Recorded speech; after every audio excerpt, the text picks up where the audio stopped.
Hello students. From this lecture हम लोग पढ़ रहे होंगे मार्केटिंग मिक्स। मार्केटिंग मिक्स के बेसिकली 4 P's हैं, मतलब 4 कंपोनेंट्स हो जाते हैं। वो कंपोनेंट्स के अंडर में आता है product, price, place and promotion. Most probably इसके हम 4 ही पार्ट्स बना रहे होंगे, हर एक पार्ट में एक एक चीज हम लोग समझ रहे होंगे। मार्केटिंग मिक्स को सबसे पहले समझने के लिए हम उसके इंपॉर्टेंस पर आ जाते हैं। तो इंपॉर्टेंस के अकॉर्डिंग आप समझ सकते हैं कस्टमर की नीड्स अगर आपको मीट करनी है तो एक मार्केटिंग मिक्स को फॉलो करना बहुत जरूरी चीज हो जाती है। एंड ये एक आपको फ्रेमवर्क प्रोवाइड करवा देता है कि बेसिकली आपको नीड्स कैसे फुलफिल करनी है। फिर उसके बाद स्ट्रेटेजिक अलाइनमेंट प्रोवाइड हो जाता है। इसके बाद आपको पता होता है कि इसके बाद आपका नेक्स्ट स्टेप क्या है, नेक्स्ट स्टेप क्या है। So it is a very good thing. Then we have unique value, create unique value. So हमारे जितने भी बिजनेसेस होते हैं जो बहुत अच्छे स्केल पे चल रहे हैं, हम उसमें समझ सकते हैं एक अलग उनकी वैल्यू होती है, एक अलग उनका यूनिकनेस होती है जो बाकी प्रोडक्ट्स में नहीं होती है, इसीलिए वो लोग इतना ज्यादा फ्लरिश कर रहे होते हैं। तो बेसिकली मार्केटिंग मिक्स से आपको ये सब कुछ मिल जाता है। फिर उसके बाद हम लोग जंप करते हैं हमारे सबसे पहले कंसेप्ट के ऊपर, that is product mix. Product mix की शुरुआत होगी आपके प्रोडक्ट कंसेप्ट से। तो जिसमें हम आप पढ़ेंगे कि टैंजिबल एंड इनटेंजिबल एट्रीब्यूट्स, मतलब आप प्रोडक्ट जब भी खरीदते हैं तो आप दोनों चीजें देख के खरीदते हैं कि उसके टैंजिबल एट्रीब्यूट्स क्या है, मतलब दिखने देखने में कैसा है, यूज करने में कैसा है। Then we have intangible attributes के मतलब उसके साथ ऐसी कौन सी चीजें आ रही हैं जो दिख नहीं सकती बट वो होती हैं। जैसे हम लोग जब एप्पल के प्रोडक्ट्स खरीदते हैं तो आज भी एप्पल के प्रोडक्ट्स बस इसीलिए बिक जाते हैं because it represents high social status. So वो सिर्फ सोशल स्टेटस के चीज के बलबूते पे हम लोग इतनी महंगी चीजें सेल कर रहे हैं या खरीद रहे हैं लोग। सो वो एक इंटेंजिबल एट्रीब्यूट हो गया ना। आपको सोशल स्टेटस ऐसा थोड़ी चलता हुआ आदमी दिख जाता है कि अरे ये सोशल स्टेटस है, मिलो इससे आकर, ऐसा नहीं होता। सो बेसिकली वो टैंजिबल एट्रीब्यूट तो है ही, उसका दिखने में प्रोडक्ट्स उसके सुंदर है, वो बात अंडरस्टैंडेबल है। बट मोर ओवर चीज ये हो जाती है कि उसके साथ इंटेंजिबल एट्रीब्यूट्स जुड़े हुए हैं। सो एक अपने आप ही वो हाई वैल्यू चीज हो जाती है। फिर उसके बाद बंडल ऑफ बेनिफिट्स, जैसे मैंने बोला कि उसका जो खुद का काम है, जैसे आप एप्पल का लैपटॉप खरीदते हैं दैट इज मैकबुक। तो अगर मैकबुक आप खरीद रहे हैं तो उसका जो खुद का काम है मैकबुक का, वो तो वो बहुत अच्छे से कर ही रहा है। अपार्ट फ्रॉम दैट उसके साथ आपको एक इंटेंजिबल एट्रीब्यूट और मिलता है जिसमें आपको एक हाई सोशल स्टेटस मिल गया। तो it is a bundle of benefit, एक बेनिफिट नहीं है आपको उससे। फिर उसके बाद सपोर्टिंग सर्विसेज, जैसे कस्टमर सर्विस, उसके बाद वारंटीज, रिप्लेसमेंट्स, ये सारी चीजें सपोर्टिंग सर्विसेज में चली जाती हैं। अगर आपके प्रोडक्ट की सपोर्टिंग सर्विसेज अच्छी हैं तो फिर आपका प्रोडक्ट भी ज्यादा सेल होगा। आप इनफैक्ट अगर आप जितना भी देखेंगे तो जितने भी बड़े बड़े कंपनीज होंगे वो सबके सब सपोर्टिंग सर्विसेज में बहुत अच्छे होते हैं। इनफैक्ट अगर आप लेट्स से कोई भी फोन खरीदते हैं and it is a costly phone, तो अगर वो उस फोन में कुछ भी प्रॉब्लम होती है तो वो तुरंत के तुरंत कंपनी आपको रिप्लेस करके दे देती है। So that is a supporting service वाला टॉपिक। फिर उसके बाद हम लोग प्रोडक्ट को थोड़ा बहुत क्लासिफाई करते हैं, उसके अंदर हम कितने, मतलब प्रोडक्ट्स के अंदर हम कितने डिविजन्स क्रिएट कर सकते हैं, कौन से टाइप ऑफ प्रोडक्ट्स बना सकते हैं, हम वो क्रिएट करते हैं। तो सबसे पहला जो क्लासिफिकेशन आ जाता है प्रोडक्ट का, वो होता है टैंजिबल प्रोडक्ट्स। मतलब tangibility, so basically intangible and tangible products.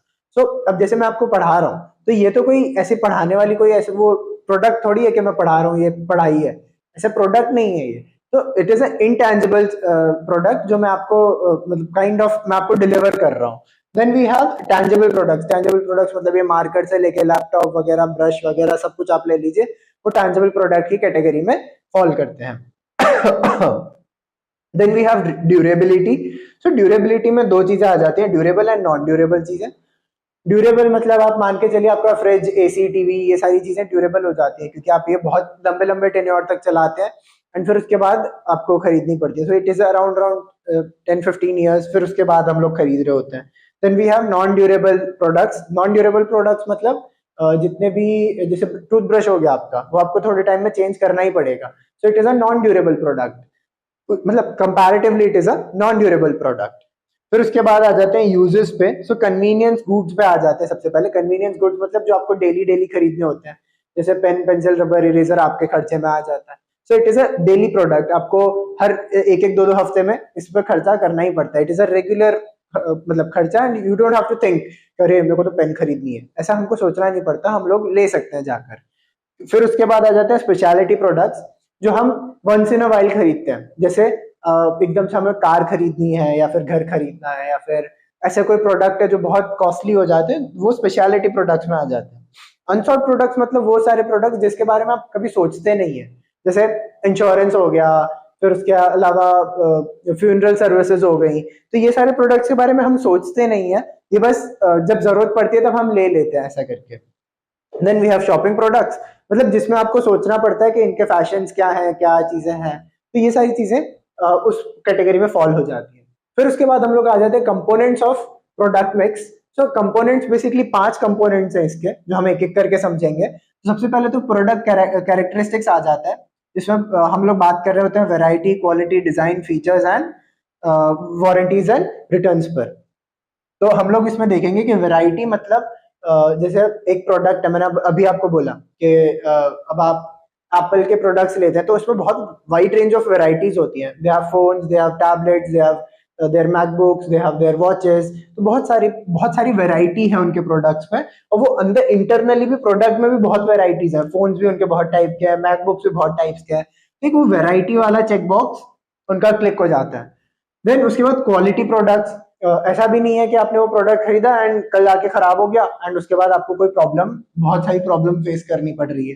फिर उसके बाद डिजाइन। सो आज इस अब मतलब अब एनवायरनमेंट ऐसा बन रहा है कि design is equally important as the value of the product.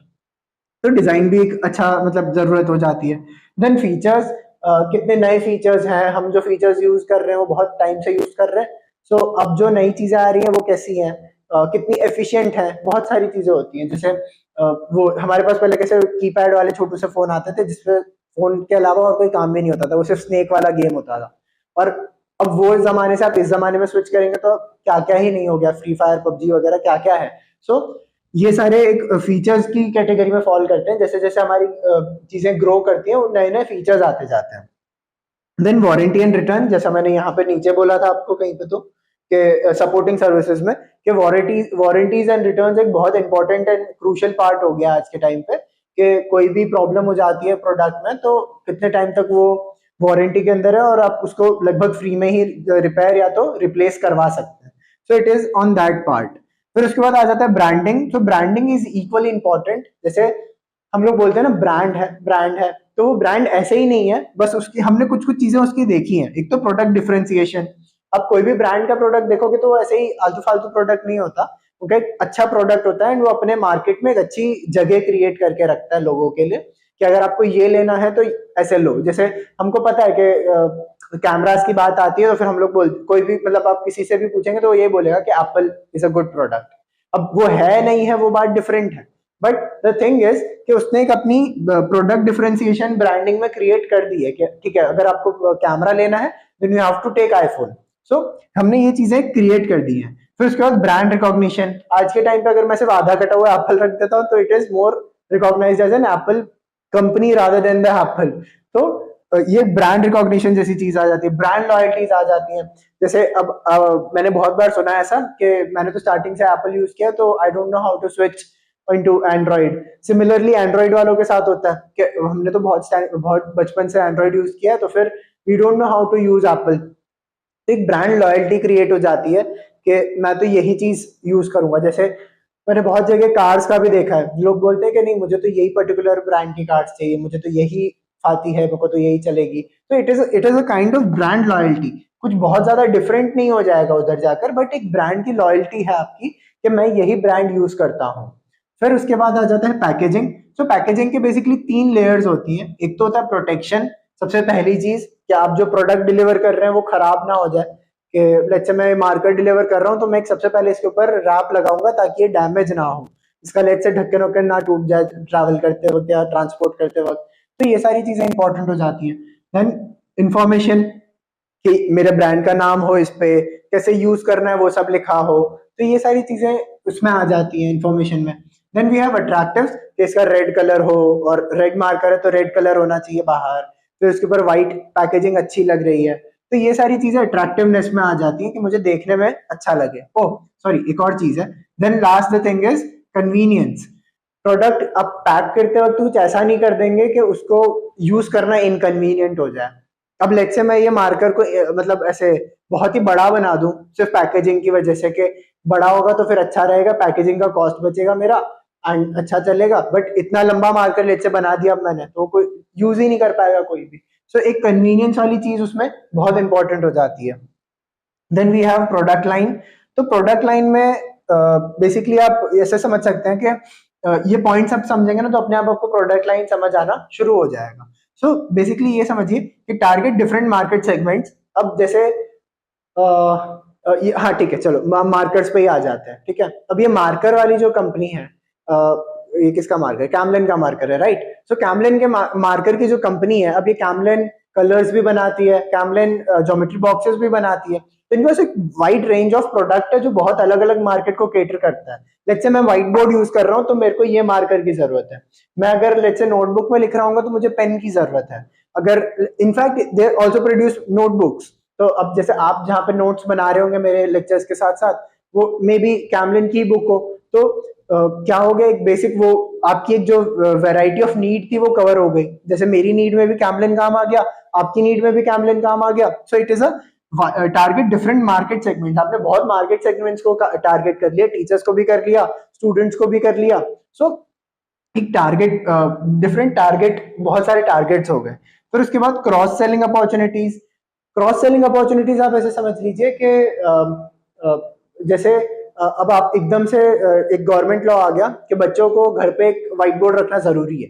So it is a cross selling opportunity ना। आप बना मेरे लिए रहे थे, टीचर्स के लिए बना रहे थे, बट आज से ही स्टूडेंट्स भी यूज कर रहे होंगे। सो it is a cross selling opportunity कि बनाया तो किसी और के लिए जा रहा था, बट अब से ये और किसी के भी काम आएगा। तो it is you have to mass scale produce it. फिर उसके बाद चीजें आ जाती हैं प्रोडक्ट मिक्स की। सो प्रोडक्ट मिक्स में आप ये देख सकते हैं, लास्ट जो पॉइंट है हमारा, उसमें डेप्थ एंड विड्थ का कंसेप्ट आ जाता है। सो डेप्थ मतलब आपके प्रोडक्ट के कितने रेंज हो सकते हैं, एंड विड्थ मतलब टाइप्स ऑफ प्रोडक्ट्स जो बोल सकते हैं हम लोग कि आपने जैसे नोटबुक्स भी बनाई, मार्कर्स भी बनाए, पेन्स भी बनाए। तो ये टाइप, ये आपकी विड्थ हो गई। आपके प्रोडक्ट की विड्थ कितनी है, कितने नए टाइप के प्रोडक्ट्स बना रहे हैं आप। फिर उसके बाद डेप्थ में ये आ जाता है कि वो प्रोडक्ट के अंदर कितने वेरिएशंस है। जैसे पतली नोटबुक बनाते हैं, उससे मोटी नोटबुक बनाते हैं, फिर बहुत ही मोटी नोटबुक बनाते हैं। सो ये एक रेंज ऑफ प्रोडक्ट्स आ गई कि आपने प्रोडक्ट्स ऐसे बनाने शुरू कर दिए। जैसे रेड मार्कर बनाया, फिर ब्लू मार्कर बनाया, ब्लैक मार्कर बनाया। सो ये क्या है, मार्कर ही है, बट मार्कर के अंदर बहुत सारे वेराइटीज है। सिमिलरली पेन्स है, बट पेन के अंदर ही बहुत सारी कलर वेराइटीज हैं। एंड सिमिलरली बुक है, बट बुक के अंदर ही बहुत सारी बोल सकते हैं पेजेस, नंबर ऑफ पेजेस की वेराइटी है। सो ये एक चीज हो जाती है।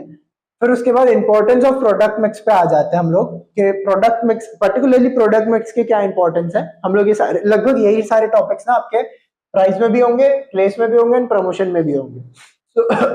सो इंपॉर्टेंस ऑफ प्रोडक्ट मिक्स में हम देख लेते हैं अलाइनमेंट विद कंज्यूमर्स प्रेफरेंस।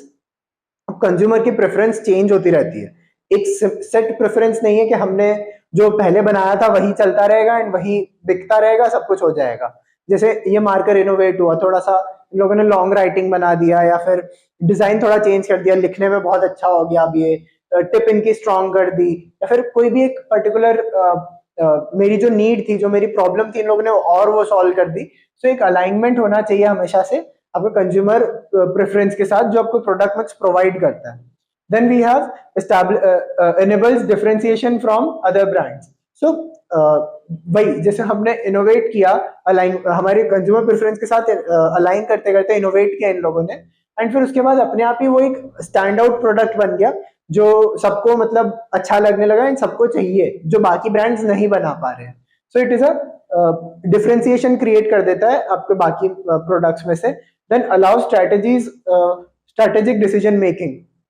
तो जब हमने समझा कि ये सारी चीजें हमारी बहुत अच्छी चल रही है, मार्कर बहुत अच्छा चल रहा है, तो अब हम लोग क्या करेंगे, एक स्ट्रेटेजिक डिसीजन मेकिंग करेंगे। जैसे अब ये मार्कर का प्रोडक्शन हमें बढ़ाना चाहिए और नोटबुक का प्रोडक्शन कम करना चाहिए, क्योंकि नोटबुक्स जितनी बिक रही थी उतनी ही बिक रही है, कोई बहुत ज्यादा बढ़ोतरी नहीं है, कोई बहुत कम नहीं हो रहा, बट मार्कर्स बहुत ज्यादा बिक रहे हैं। तो मार्कर्स की हमें जरूरत है।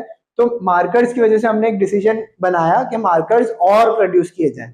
फिर उसके बाद बेटर रिसोर्स एलोकेशन, मार्कर्स और बनने चाहिए और हमें नोटबुक्स कम बनानी है। तो it is a better allocation of resources. तो सिमिलरली हमारा ये खत्म हो चुका है प्रोडक्ट मिक्स। नेक्स्ट लेक्चर में हम लोग पढ़ रहे होंगे प्राइस मिक्स। Thank you.